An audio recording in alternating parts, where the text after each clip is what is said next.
Hi there, guys, and welcome back to the Lenko Show. This is episode number 118. And today we're going to be talking about hybrid athletes. So we're going to dig a little bit into that conversation. And through this, we're going to kind of touch on a couple of different points in terms of like what does the term hybrid athlete actually mean? I think a few people have got a few different takes on it. It's got a bit of a personal connotation for a lot of people. And I know there's quite a few CrossFitters who get angry at High Rocks athletes as well. Um, and then there are a few sports people that just don't really kind of understand the term whatsoever.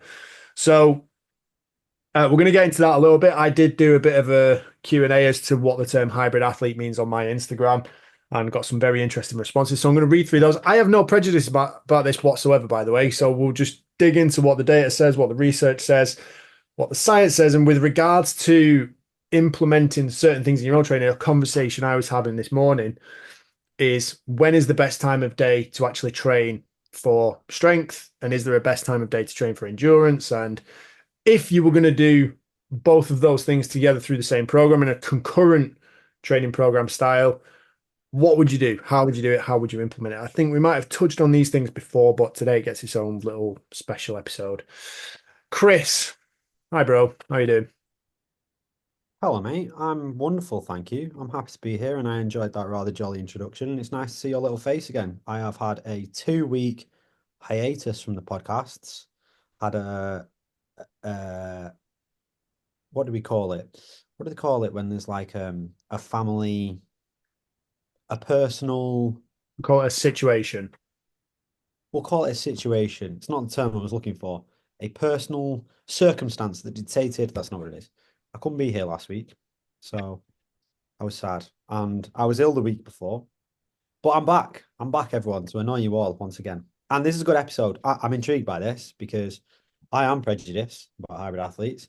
And yeah, I'll try my best. I'll try my best. I'll explain. All will become clear. As soon as I say what I really think about it, my opinion personally, it will all become clear. But yeah, I'm intrigued. It's a good topic. It's a saucy one. I'd like to hear what you think about it. I know you said you're not prejudiced, but I'd like to know, are you a man of science and will you just be like, well, this is what the science suggests, so it doesn't really matter what these people are saying or whatnot. So interesting. Good times, Mr. Burns. Excellent. Yes. So actually, before we do get into the hybrid athlete stuff, a little bit of a hybrid theme, but mud runs.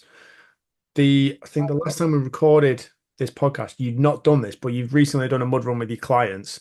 Yep. Talk us through that. What did you do? Where did you do it? How far was it? What was it like?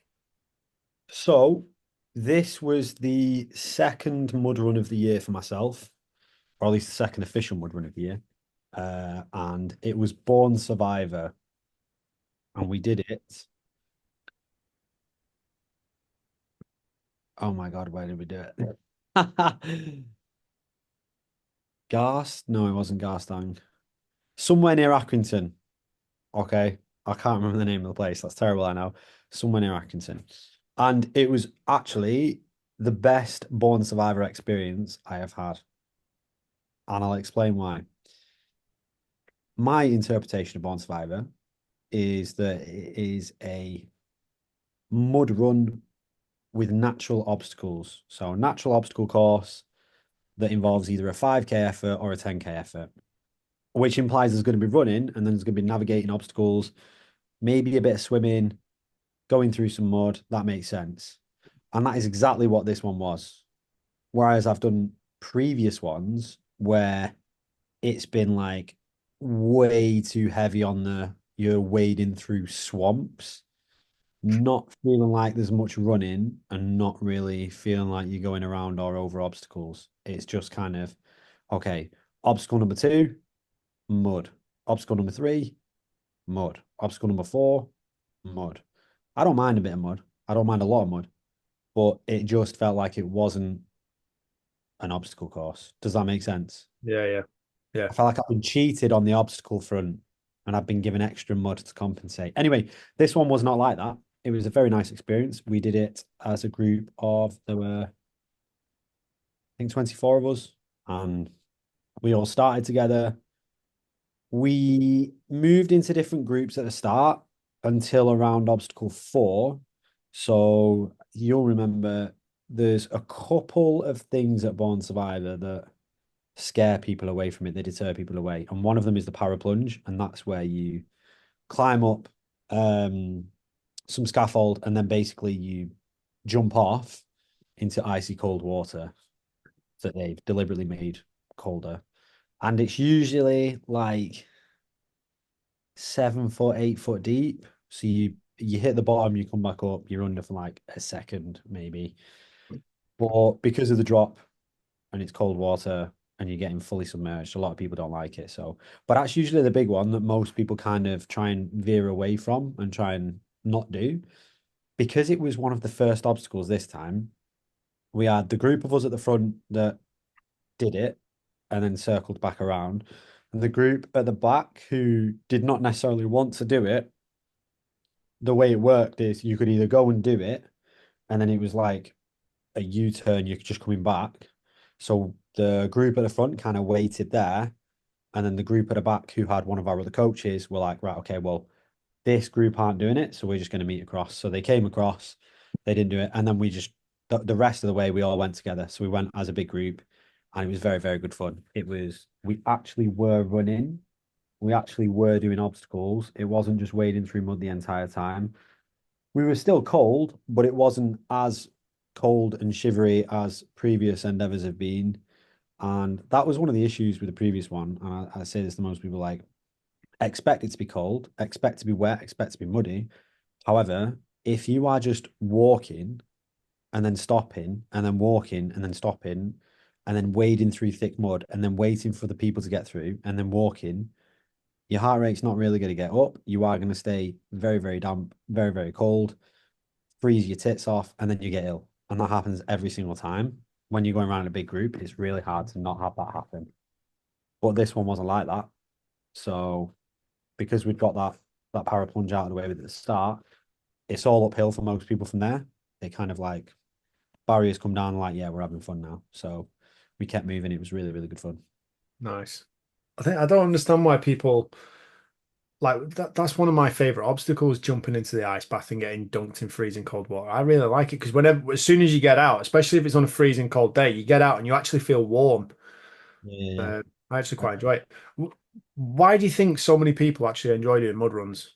If it's like if they do enjoy doing it, like people are constantly going back doing them. Yeah, Like, I think you do this year, you weirdo. it's a low barrier for entry. You don't need to have much prowess or much skill as long as you've got two legs and you can run. Well, some cases don't even need two legs.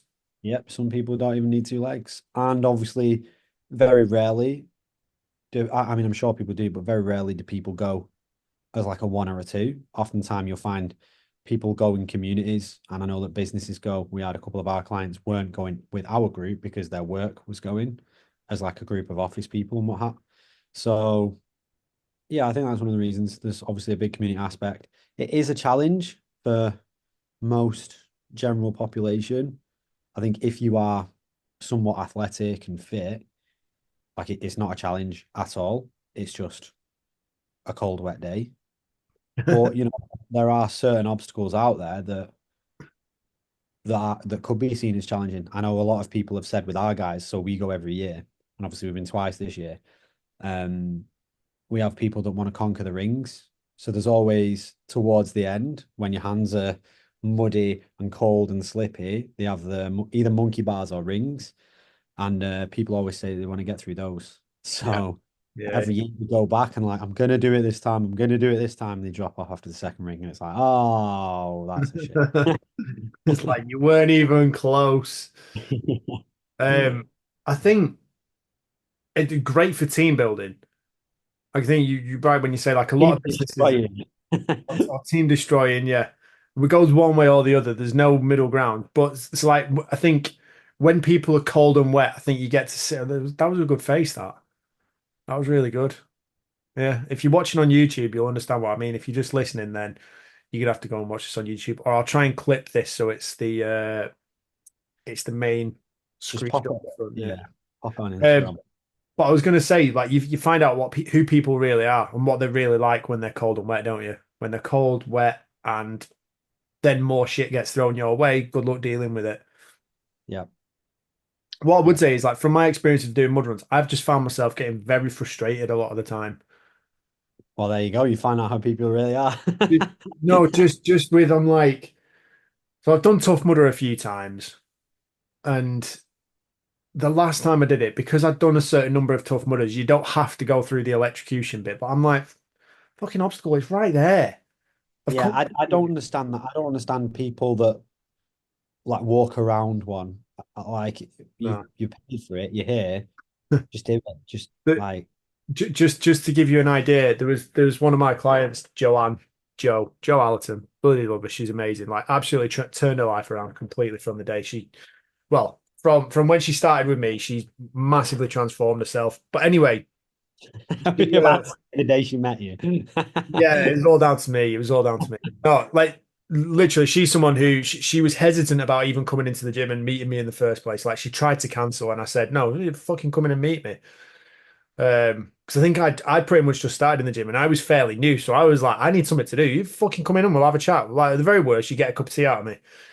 And anyway, she agreed to it, and then trained her for years. Like since then, she got married and living her life, having a great time. But um. I remember that she really wanted to do a Tough Mudder and she was shit scared of doing it. So I was like, right, we'll do this one towards the end of this year, so like 12 months away. And then there was one week I came into her and I said, listen, Joe, I've got a big problem. I've got some important shit on this date and I can't move it. I can't cancel it. I have to be there. I can't remember exactly what it was. It might have been an American football fixture. It might have been like national semi-final or final, something like that. So I was like, I cannot move it. We need to move the date for Tough Mudder. And the only one that was coming up that was within a reasonable travel distance was in Nottingham. And it was in like 3 weeks' time. So I was like, she's gonna hate me. And she then went from thinking like she's got 5 or 6 months to prepare for this thing to we're doing it in 3 weeks. Are you committed? Are you in? And she was like, she hated me for a little while after that. Probably still does. And I was like, right, come on, we're going. And she signed up, and there was one of the obstacles was called birth canal, and it's one of these where it's like this wooden frame, and then they put these massive um like liners full of water, so it like as you try and crawl through it, it's just consistently compressing you and trying to squeeze you into the floor.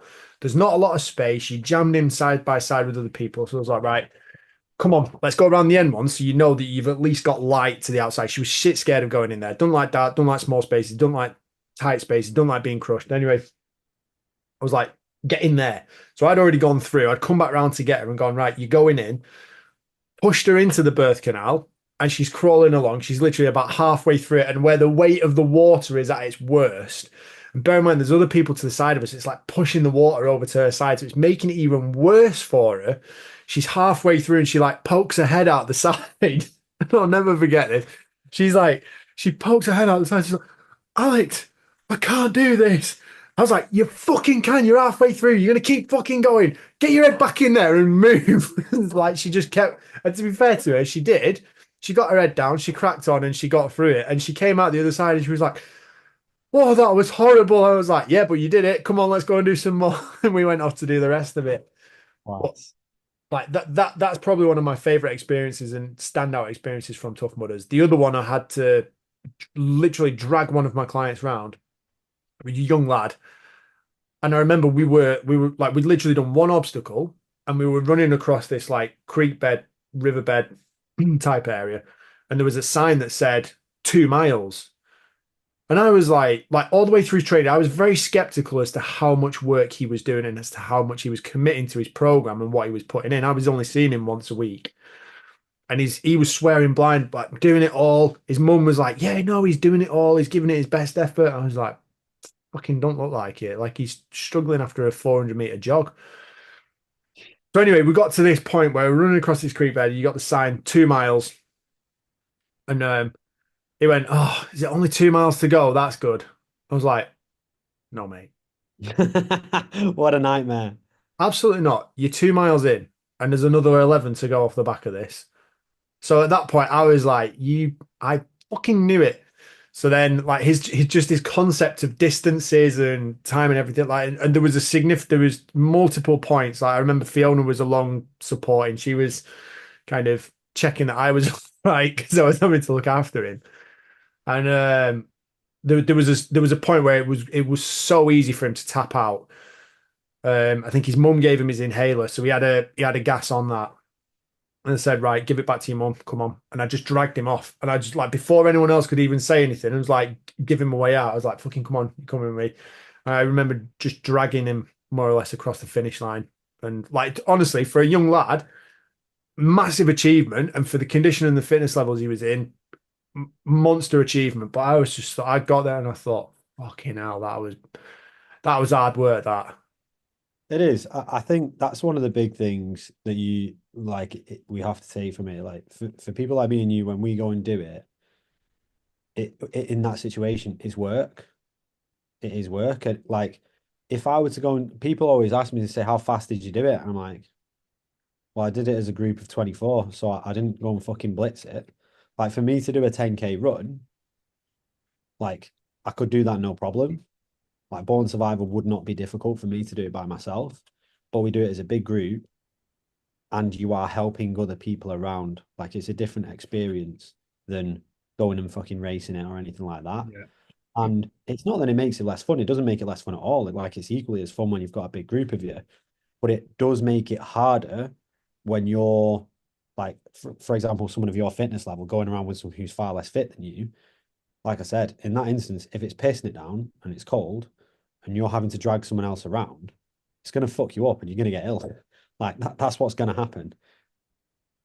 Sorry, I'm laughing because I've just thought about like when you're saying like generally the fitter people end up helping other people. Which is Get good. up. That's the way it should be as well. Yeah, yeah, yeah, yeah, absolutely. But I remember there was one obstacle, and it was like it was either a wall or a frame that you had to climb over, and it wasn't easy. It was tough, and I remember being at the bottom, kind of helping all these people up.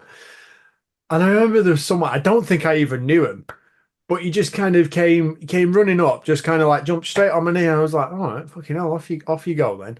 So I helped him up to the top, and then when you can grab the bottom of someone's shoe, and I Yeah. just shoved, and I literally flung. I don't know what happened to him, but I flung him over the top of it up the other side. I was like, you Class. cheeky little bastard. Anyway, um, go on, tell us what's your definition of the term hybrid athlete? My so my personal definition, Or not necessarily your definition, but your thoughts on the concept. yeah, so my understanding is people have coined the term hybrid athlete who do some form of powerlifting. So they do squat, bench, dead, and then they run long distances as well. Yeah.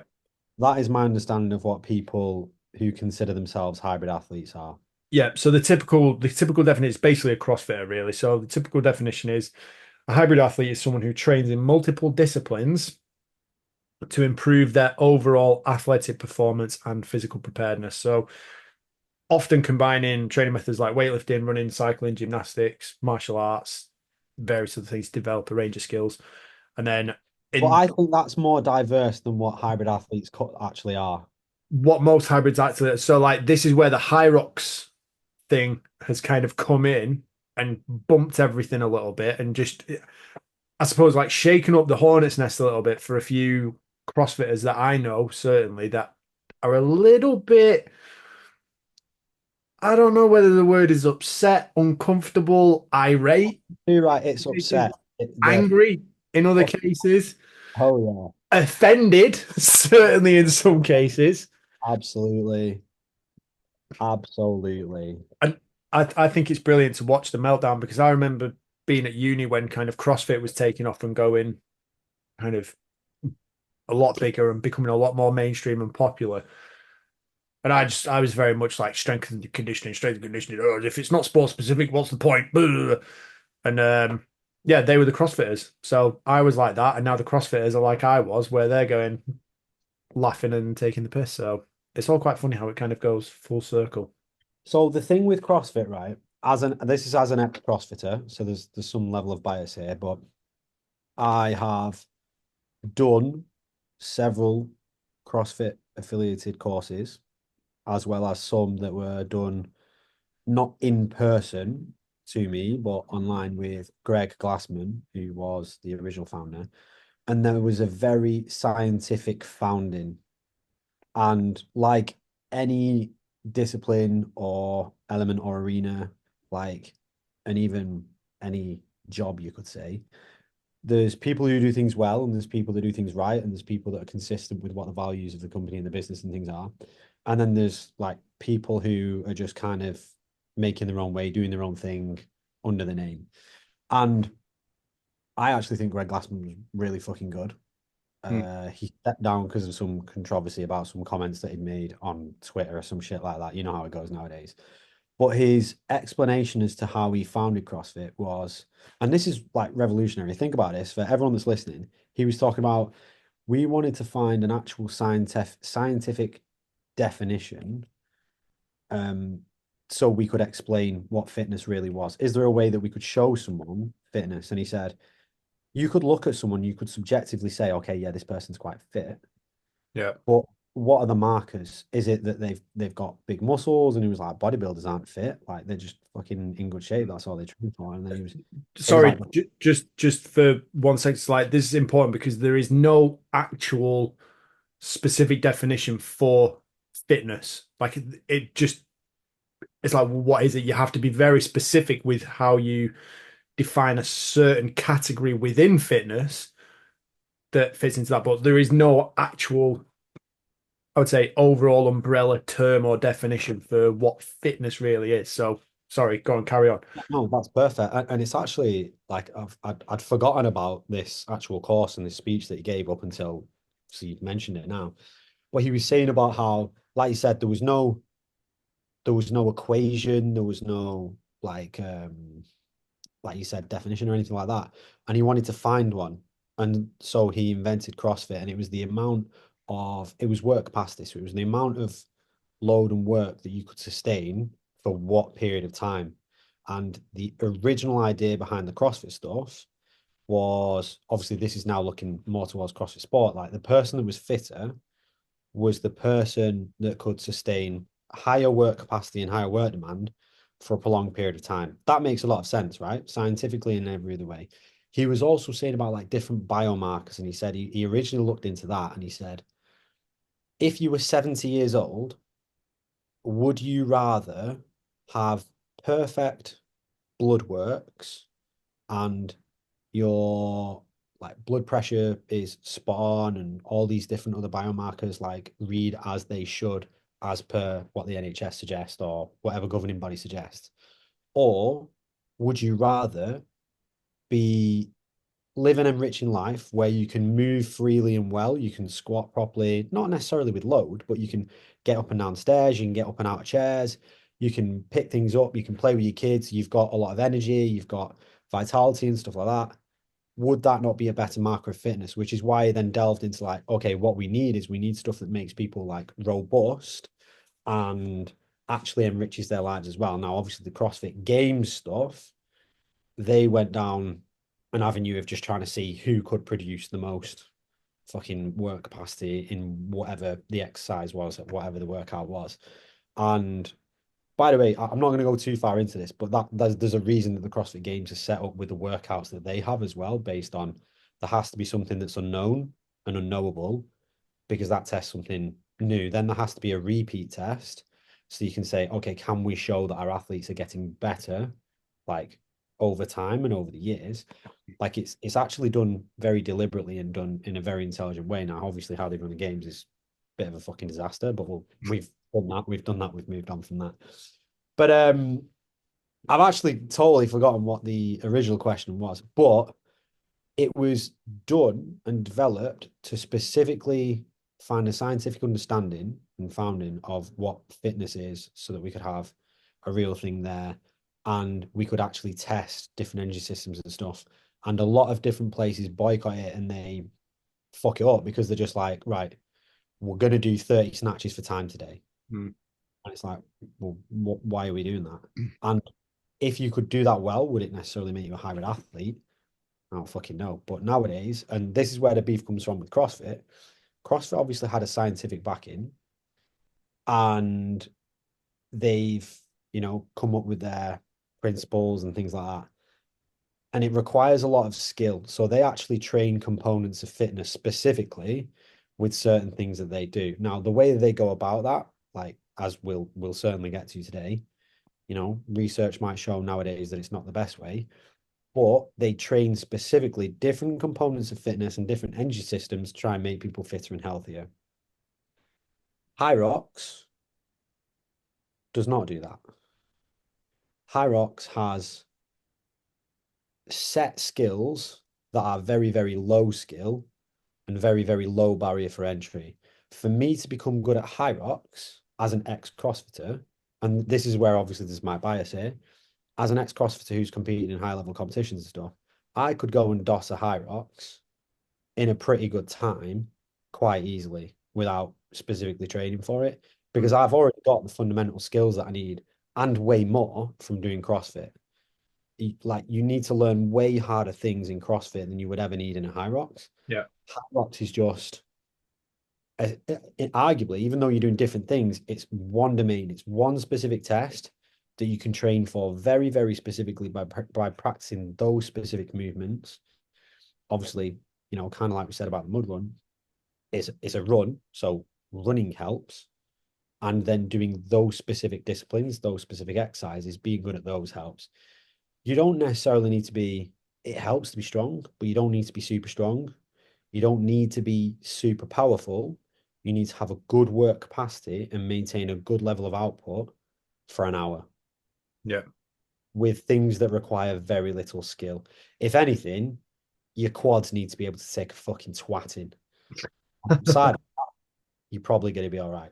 Yeah, But I think that's the big standout difference. Like the complexity, like this was always one of my gripes with CrossFit is the complexity and the skill level required is pretty extreme when you are talking about trying to apply it to the general population. Like asking the general population to be able to weightlift competently and safely and then do it with a high heart rate under stress after doing various other things is very, very difficult. So it's quite a severe jump. That's like going, right, well, you don't like cold, you don't like water, you don't like the heights. So what we're going to do is make you climb to the top of a 50-foot load of scaffolding, and I'm going to throw you off into a massive ice bath. Like that is the worst possible way to start. Whereas I think High Rocks really, I would say, dumbs it down, simplifies everything, makes it a lot easier for more people to join in and be able to kind of, I would say, compete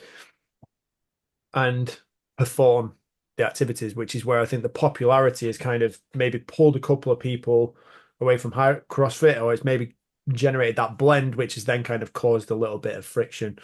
Um, yeah, one so, of the things that I hear frequently amongst CrossFit athletes is that if you were any good, you'd go into CrossFit and you'd do CrossFit. Whereas you could and the opposite end of that is a High Rocks athlete is just a failed CrossFit athlete. That's the way that they say it. or someone that was very good at running and is able to get a little bit stronger. I think fundamentally, if you're to be a good high rocks athlete, you just have to be a good runner first and foremost. Yeah, Uh, you could very easily, like if I said to you or if you said to me, like in and by the way, I'm not saying this specifically is a bad thing. I actually think it's pretty good because it makes it inclusive for the general population. Anyone could go and do a High Rocks with 3 months training and they could get a decent time and feel really good about it. You could not in 3 months go to a CrossFit competition and like be able to do the things that they would necessarily ask of you because for the reasons you said, you might get asked to do fucking all sorts of shit that you've just never seen before. Handstand push-ups, handstand walks, double unders, just the variety of skills there. You might come up against something, and obviously they do this deliberately as well. You'll come up against something that you've never seen before. And unfortunately, most people might not be able to do that. yeah. It's like when you look at the games, like at the very, very top, these people are the top 0.01%, and like four of them might finish an event. Like if you think Sally is going to go and do her first competition and not finish four of the events, she's going to feel shit about herself. So, Like I remember watching Matt Fraser, and he was talking about there was one of the events at the games that was he said it was particularly difficult.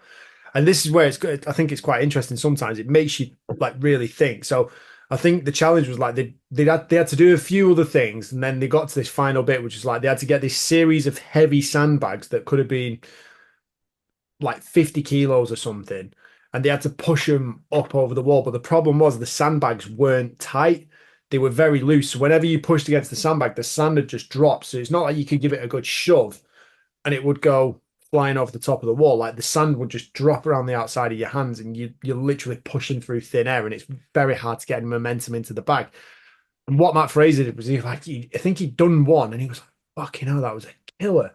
And he looked to the side and he saw someone else do something, and this guy basically tipped the sandbag up on its end, pulled it tight, and then kind of twisted it to seal all the sand in one end of the bag, and then slung it up over his shoulder.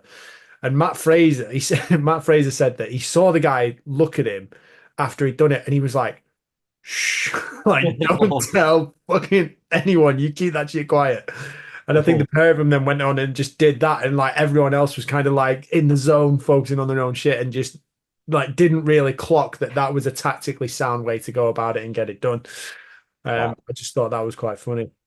no, I So you love do it. have to think like, and I was talking about this with James Jalsey, who he's gonna come on the podcast next week, next Thursday after we've recorded, I think, or the Thursday after.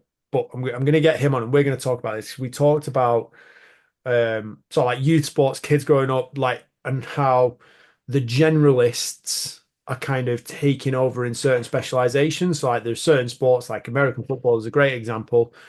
Patrick Mahomes, mud sport athlete, is now taking over and dominating in a very specialized sport and a specialized position. So the question is why? And if you've played multiple sports through your childhood, growing up, you've been exposed to different situations, different circumstances, different coaches, different teammates, different personalities, different ways of thinking, you're going to be more adaptable when it comes to tactically thinking about a specific situation. You're going to learn how to deal with it, how to observe things, and then go off and implement. So it gives you that extra layer of adaptability just from playing various different sports and doing random things. What I want to go through now is the hybrid athlete translations that I got from my Instagram peeps. These will remain anonymous I think, to the benefit of some. I'm just going to read them off as they've come, and then you can let me know your reaction to it, Chris, whether you approve or not. So, hybrid athlete translation was the kind of headline. So I was like, I want your definition, I want your translation of what hybrid athlete means. And so the first one, Ross Edgley. If you know, you know. Dude defines hybrid training to a T. Do you agree? Yes.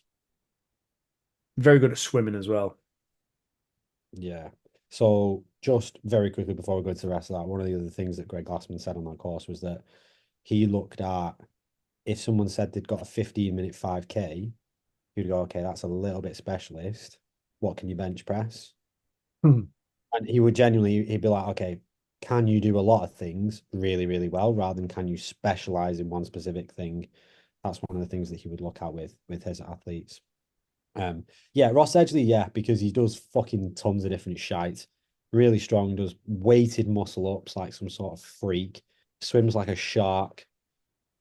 Yeah, I'll accept that. I'll accept that. Number two, I had very little to say on this, and I'm hesitant to say it on this podcast, but chick with a dick. Yeah, I like that. Another one said, I quite like this one, actually gives you a fair bit to think about. We are all hybrid athletes, run, jump, squat, etc. AKA jack of all trades, master of none. And if you think about the humans as a species, pretty appropriate. We're more thinking beings than anything else. Like you look at us compared to the rest of the animal world, we're not fast. We ain't got sharp teeth, really. Luis Suarez does, but that's a different topic. Um, yeah, we're pretty useless. Like we've not got camouflage, we've not got poison, we've not got insane speed, moderate endurance, and even then, We don't use it anymore. yeah, we certainly don't use it anymore. So I thought that was quite a good answer. Yeah, no, that is a good answer. I like that. I think I would caveat that by saying underneath we are, but we don't all present that way, do we? Mm. Because some people do fuck all. Some people go on to become pretty pretty hybrid, pretty functional. But I don't Um, know. Another one, the next one.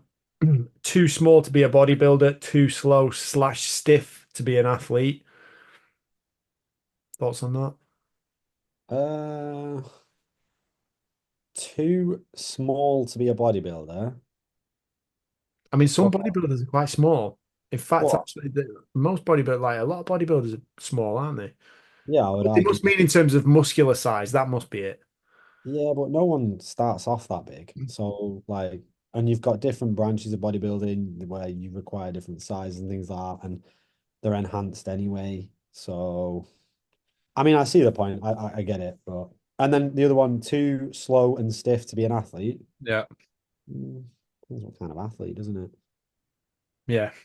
I Yeah, think it's a tricky one. Like you've got to define that. Like ultimately, when it comes to athletic movements and efficiency of certain movements, like you have to be well practiced in it. So you could say like they've just got no skill if you want. I don't know. yeah, Like because Hyrox is like or hybrid athlete stuff is simple skills, isn't it? yeah. Oh, someone else straight to the point. There's no such thing. It's a made up trend name. I don't know who that was that sent that. 100% agree with that. I watched a really good video a couple of months ago, and it was okay, was it? It was someone. So there's a podcast. I can't remember the guy's name. I think it's the Omnia podcast. And the face of it is a hybrid athlete by that term, runs and power lifts. And one of his head S&C coaches was like, he hates the term because all it is like, okay, so what makes you a hybrid athlete? Oh, well, I'm really strong. Okay, well, loads of people are really strong. And it's like, oh, yeah, but I can also run really far. And he was like, okay, so you're fit. But then again, though, there's no definition for fitness, is there? Yeah. He was just like, well, you're strong and you're fit. That's it. You're not a hybrid athlete. That's just fitness. That's two of the components of fitness. Yeah, you're strong and you can run. Yeah. Yeah, no, that's fair. I like that. I agree with that. Um, Hybrid athlete, rugby player. I had to respond to this. I put nah, because they are at least typically very good at being rugby players. Yeah. Although, like there are multiple skills required with playing rugby. I would say, and actually, some of probably what would make the best hybrid athletes probably are rugby league players. Yeah. Offensive to rugby players, that rugby players are better hybrid athletes by that definition. Another one here, someone who excels at two sports that require different skill sets, which I think that's a good definition of what yeah, really should mean. yeah. Um, someone else put their definition of hybrid athlete is I do exercise.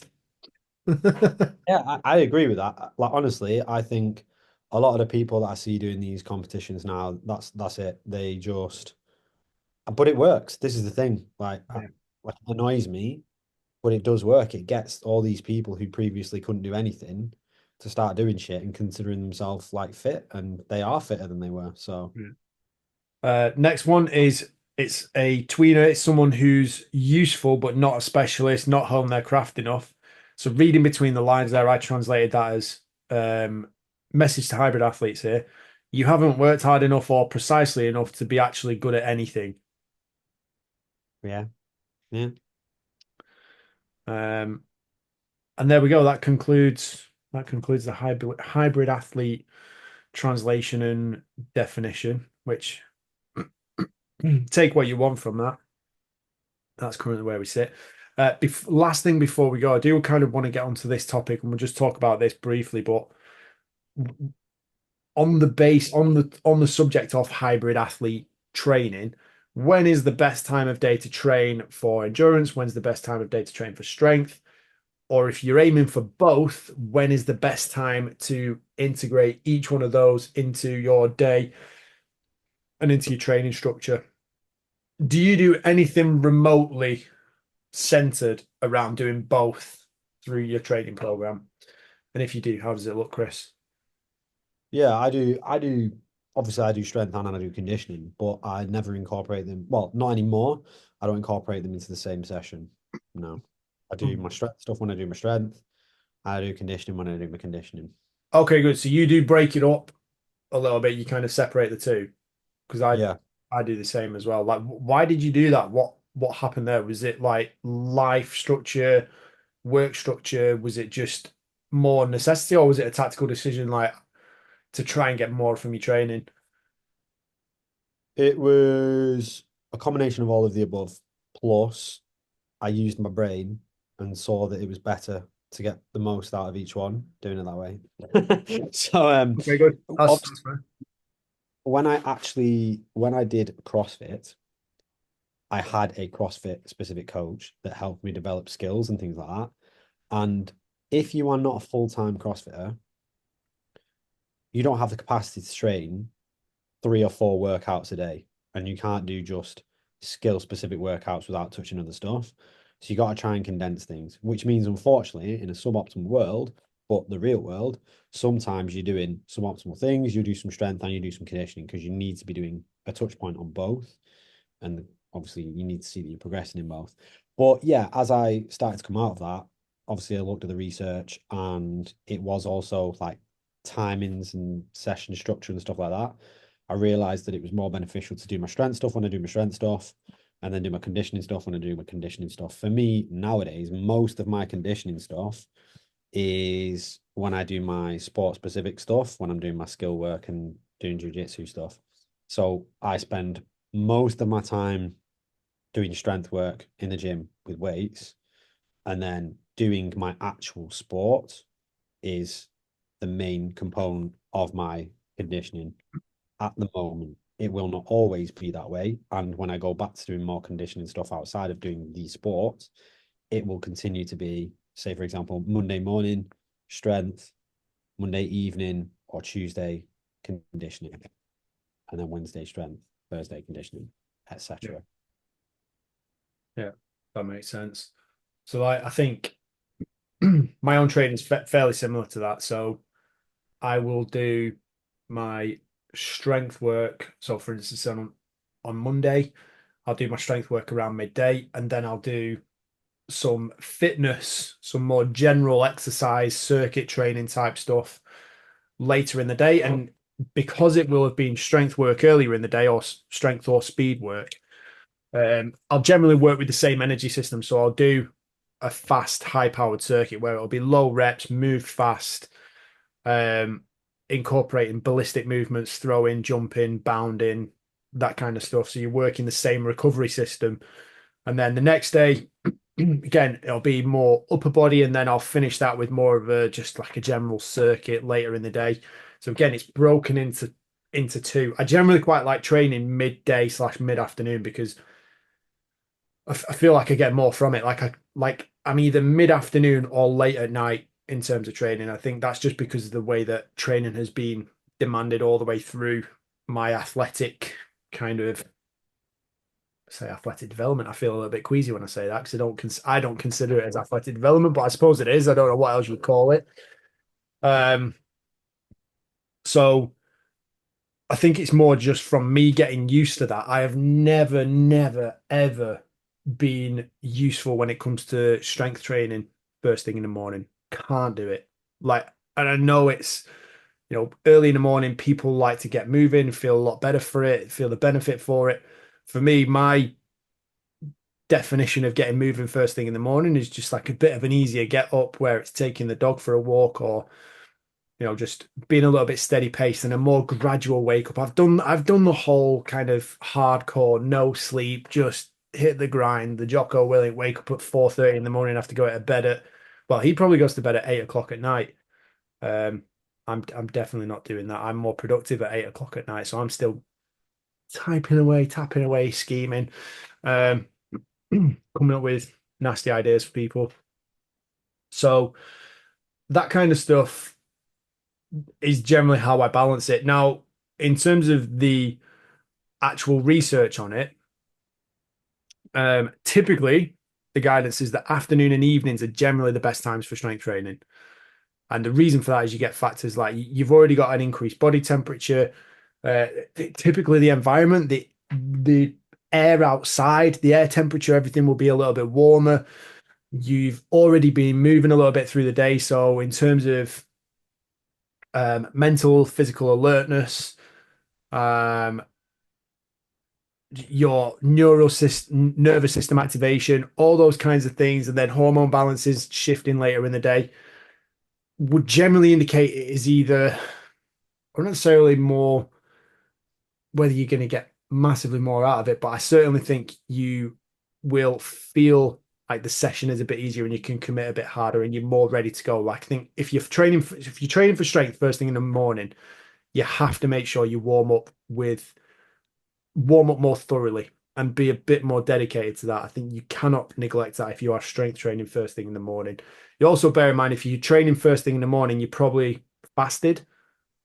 So you've probably not eaten a good amount of breakfast or a good amount of food before you've gone out and trained, especially if it's first thing. So you need to be mindful of that. That's also going to be a factor. However, as long as and the same goes for endurance, like endurance training kind of suggests that you benefit from doing more that earlier on in the day than you would later in the day. So when it comes to combining the two, that's the way I would generally go. I generally go um, where possible, circuit or low intensity stuff early in the day, easy things to start off with, simple skills, etc., and then go to more of your high power ballistic, complex skills later on.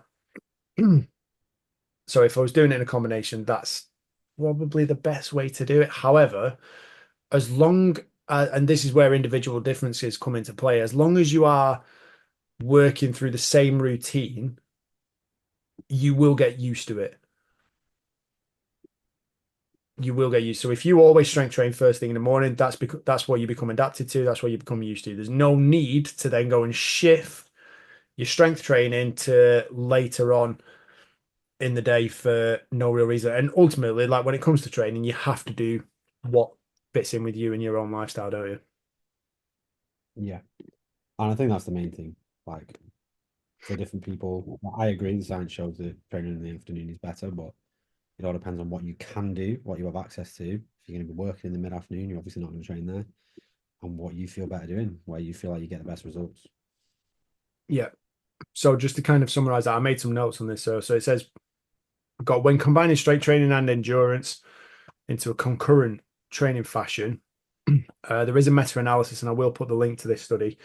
But the meta-analysis suggests that the structure of the training program matters more than the time of day. So, for example, the morning, as I've said, is ideal for endurance-based sessions, which allows for better fat oxidation and cardiovascular adaptation. Like I said, you're in more of a fasted state. The energy resources you're most likely to access first thing in the morning might be your fat stores.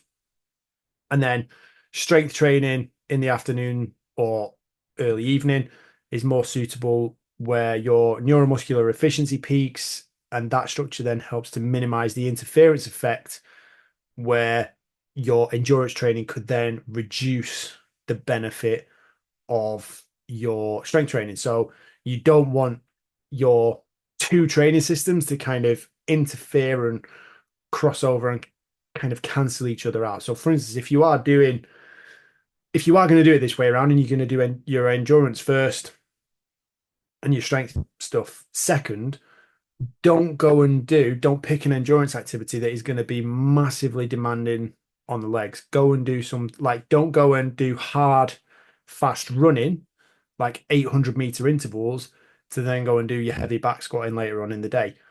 Flip it, do it slightly differently. You can either do like really fast burst sprinting or low intensity CV based work where it's low impact or no impact on the legs. Like, for instance, just go swimming. Swimming's a really good one to just get moving, get breathing, get your heart rate up, and burn some of that energy. Now, one of the other main things I have just been looking at as well, which is what is the best time of day for strength and endurance training to improve health and performance. This is a systematic review with a meta-analysis by Brugisser.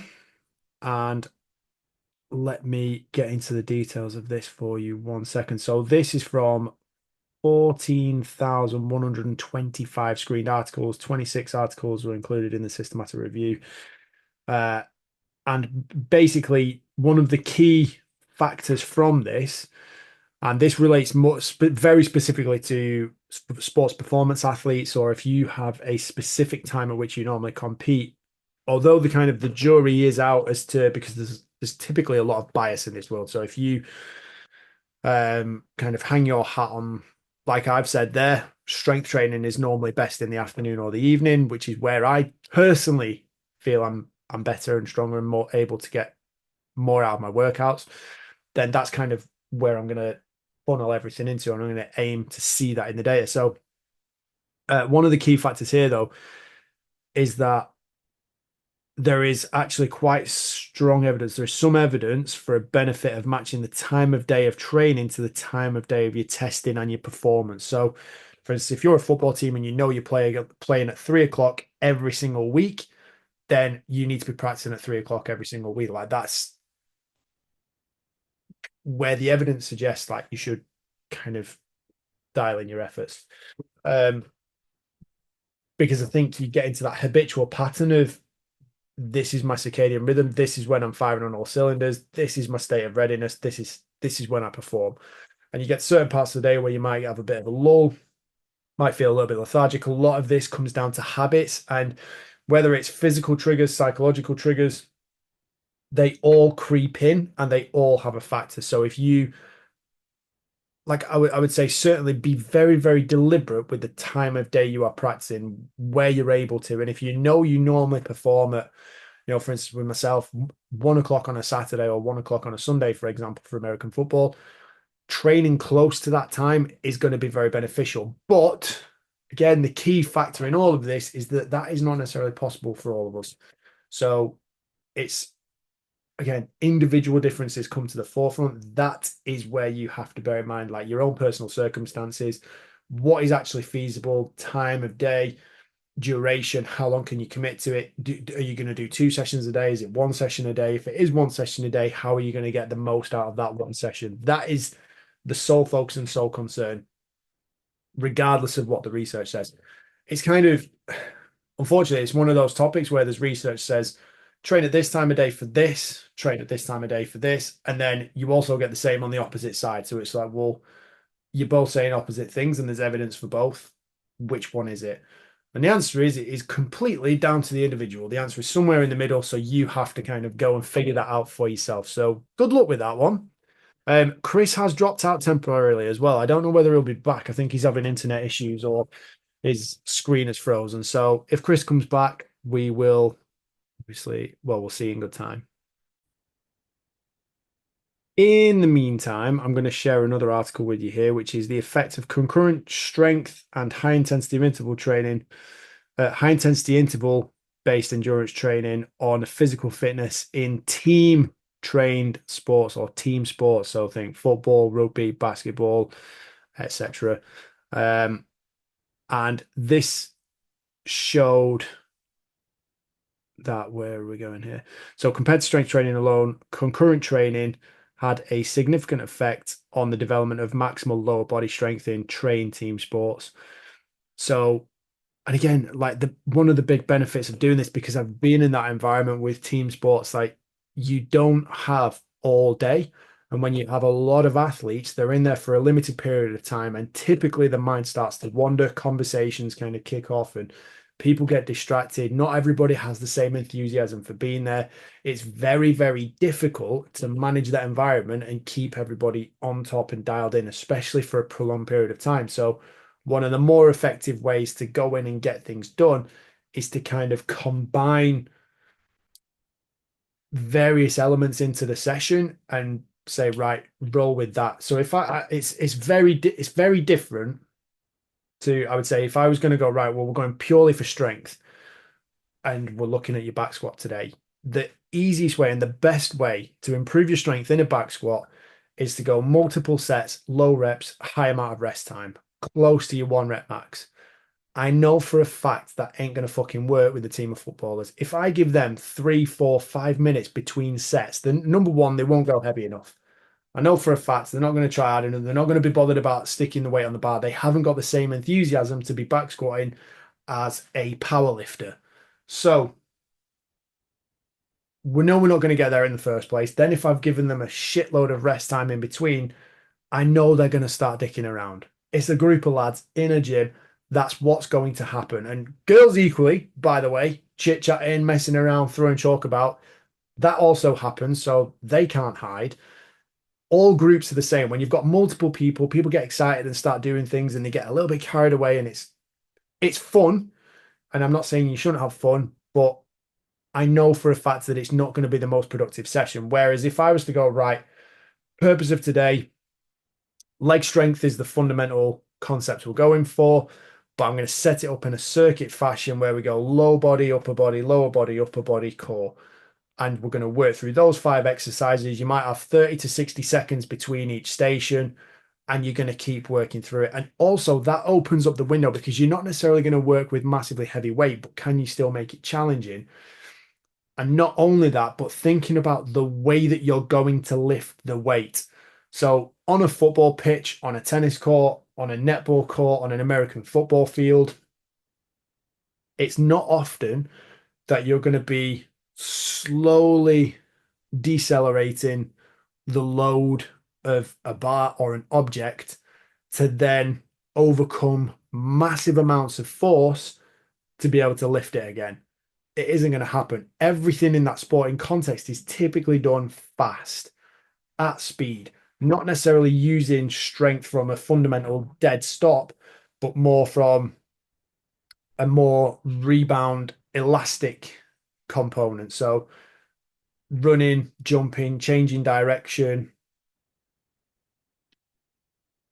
doing all those things, whether it's bilateral or single leg, doing all those things, performing those movements and those skills like that is going to be closer to, I would say, the circuit style of training, the more in high intensity style of training with a slightly lighter load, a slightly faster movement, maybe even more of a ballistic concept. You can add in more jumping and various things, and you could even throw in some skill-based components to the session as well.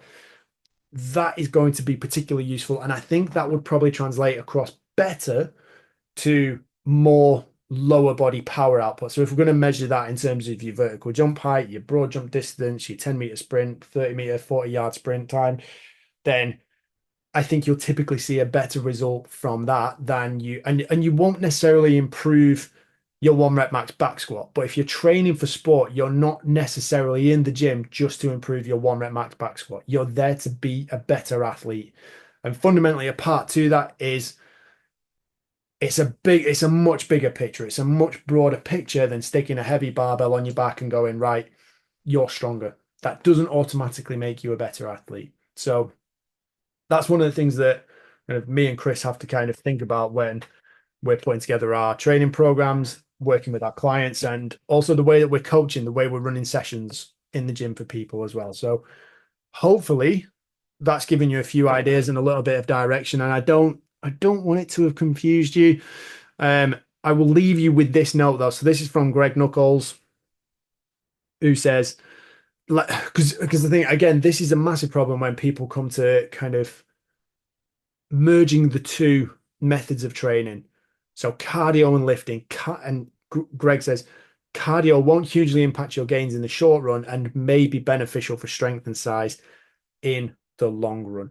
And again, if we're thinking about the much bigger term or the much longer term picture for being a good athlete, being an effective athlete, being an efficient and effective human being with multiple skill sets, multiple energy systems functioning to a high capacity, then do I say like the concurrent style training method is going to be the best one for you to go through? Like if you walk into any CrossFit gym, any like certainly if you walk into the gym I work in, You're going to have people touching on various different skill elements through the session. We do it in the PT sessions where I'm in the gym. That's the way we work. So we'll go with either a strength component to start with, and then there will be a finisher circuit that targets and hits up and smashes the energy systems towards the end. It's not just a very rigid, structured, right, let's just do 3 sets of 10 on everything. That is probably the worst way to train to get the best of everything. So you need variety, you need to target different energy systems, you need to stress the body, and you need to work on a wide array of skills. So the world is your oyster, the gym is a playground. Just enjoy yourself, do movements you enjoy doing.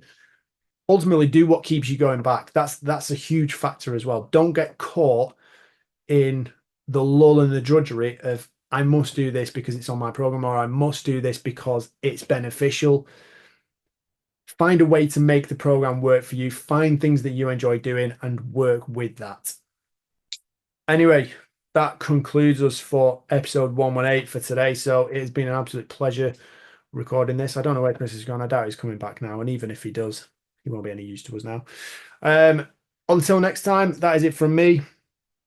And Chris would say bye if he was here, but obviously he's already checked out.